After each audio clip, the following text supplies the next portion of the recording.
السلام علیکم ورحمۃ اللہ وبرکاتہ۔ آج کا پیغام کہ آپ صلی اللہ علیہ وسلم کی جدائیگی کی وجہ سے کھجور کا تنا بھی رونے لگا۔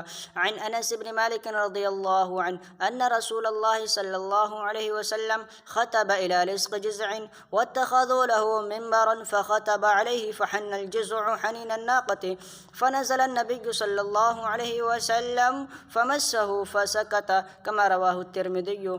حضرت انس بن مالک رضی اللہ عنہ بیان کرتے ہیں کہ آپ صلی اللہ علیہ وسلم ایک کھجور کے تنے سے لگ کر خطبہ دیا کرتے تھے، تو آپ صلی اللہ علیہ وسلم کے لیے صحابہ کرام رضی اللہ عنہ نے ایک ممبر بنایا، بس آپ صلی اللہ علیہ وسلم نے اس پر چڑھ کر خطبہ دیا تو وہ آواز نکالنے لگا اونٹنی کے اپنے بچے کے اشتیاق میں آواز نکالنے کی طرح، یعنی وہ رونے لگا۔